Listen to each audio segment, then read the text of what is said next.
osoo hin dhalatiin abbaan koo waan irraa du'eefis akka abbaattis akka ilmaattis haati koo anu keessatti baattuu abbaa manaa ishee dargaggummaa of biraa dhabde.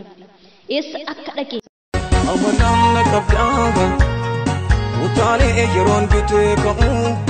asoosama gabaabaa ilma koo yaade. Jireenya koo keessatti jecha akka kanaa dhaga'een beeku. Mucummaa kootii kaasee wantoota baay'ee ilaalaa fi argaan guddadhe. Haa ta'u iyyuu malee wanti akkanaa na qunnamee hin beeku. Tasumayyuu abjuun itti fakkaatas wiica yoo yaadadhuu fi yeroon xiinxalu. Ganama bariidhaan ka'ee adeemsan eegale. Haati koo waan gara gabaatti na ergiteef. Osoo hin dhalatiin abbaan koo waan irraa du'eefis akka abbaattis akka ilmaattis haati koo anuma jaallatti anuma ilaalti.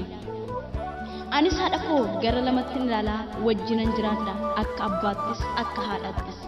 Haati koos osoo ana garaa keessatti baattuu abbaa manaa ishee dargaggummaa of biraa dhabde. Eessa akka dhaqe osoo hin beekin ji'a muraasa booddee du'aa isaa qarqara bishaanitti argatte. Sababa isaa qorattus argachuu hin dandeenye. Nama ishee falmuu fi ishee gargaarus hin arganne. Namoota hedduu gaafattee nama jalaa awwaatuu fi deebii laatuuf dhabdee dhiiste. Ergasii haati koo baay'ee gaddaan guutamtee gaddaan jiraatti. Hanga guyyaa har'aattis yaadattee boossi. Jaalallee ishee yookiis abbaa ikoo bara dargaggummaa isheetti kan jaallattee waliin turanis obbukkee dhabuun isheefis gaaffiidha. Ani silaa iyyuu maan argine nan dhagee garuu hedduu onnee na cabsa. Abbaa dhabuu koorraa kan ka'e wanta hedduutu natti dhaga'ama. Garuu sanuma keessatti iyyuu gumaa abbaa koo baafachuuf carraaqaan jira. Hiriyoota koo faanas gaafa hedduu kanuma yaada. Haa ta'u egaa gara yaada koottan deebi'a. Lafa harmeen koo itti na ergite deemee waan harmeen koo naan jettes ajaja ishee guutee deebi'uuf carraa argadhee karaarran bu'uu deemsan eegalee.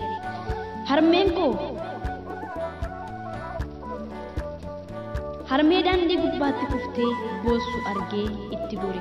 Meeshaa koo lafa kaa'ee isheen ol kaase. Imimmaan lakkuu harcaasaa isa jirtu hundumaa irraa xaragee maaliif boossa harmeen jedhe. Isheenis akkasnaan jechuun eegalte. Ani miidhama koo yoon himeen fitu baay'ee natti baay'ata. Gaddi koos gadi fagoodha. Waan ani ta'ee fi waan irratti raawwatame hundumaa bineensi caakkayyuu hin taane naan jette. Ani maal jechuudha harmee maaliif boossaa jedhe. Deebistee mana koo jigsanii biqiltuu koo ajjeesu dhala koo sassaabanii manadhaa keessa kaa'u sanarra darbanii bakkeetti na jalaa dhiiga isaanii dhangalaasu. Anas kunoo imimmaan lakkuu na boossu naan jette. Kanumaaf boossaaree harmeen jedhe. Eeyyee jette. Kana qofa miti qabeenya hedduun qaba kan dachee kanarraa. Amma hundumaa fudhatanii dhala koo dararuun beelaan. Kun immoo caba onnee natti ta'eera. Na dhiisimee ilma koo ani waan baay'ee na gaddisiisu waan baay'ee na miidhu hedduun qaba naan jette. Maali dhagaa inni immoo jedheen itti dabalee gaafadha. Akkas jechuun eegalte. Sitti himuu naan jette. Anis eeyyee harmee natti himi jedhe. Imimmaan kee lolaasin Waaqayyo gumaa kee hin baasa jedhe. Tole garuu baay'ee onneen na cabee naan jette. Ammas imimmaan dhiiga fakkaatu lolaasuu eegalte. Yaa harmee maaliif akkatti dhiphattaa nuti ijoolleen keessiif jirraa jedheen. Isheenis akkas jette. Ilma koo yaadee naan jette. Yandoroobaa caalaa imimmaan ulfaatu gad dhangalaaste. Osoo guyyaa sana burcuqqoo na bira jiraate ni waraabama ture imimmaan guyyaa sana. Ani nan dhala malee ilma koon erganne yookiis sabni isaatti haaraan galfanne. Hanga yoonaa yaada isaaf jechan dararama. Dhugaa isaa dabsanii humna isaa nyaatu. Ilmi koo waan baay'eetti dadhabe.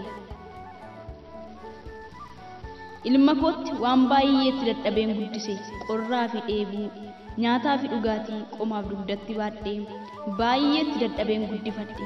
innis guddatee nama baay'ee bareedaa fi faara toleessa akkasumas nama sammuu qabeessa quuqabanaafis ta'e lammiisaaf nama qabu ta'e. haa ta'u malee osoon hin beekin na jalaa butanii osoon ittiyyuu lafa waraanatti geessanii achitti akka fedha isaanii ajajachuu eegalan. anis asii qorra nyaadhee kunoo daandii irra galaana ta'e.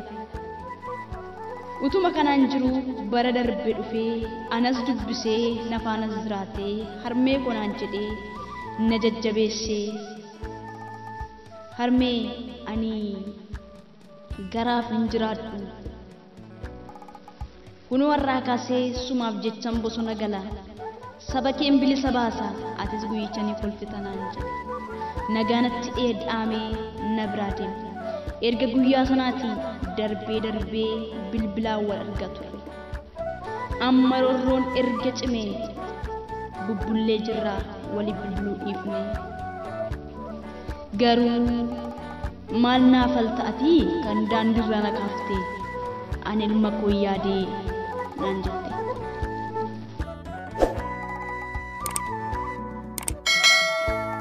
guyyaa tokko biiftuu bilisummaa wal argina jettee imimmaan shilakkuu harcaasu eegalte.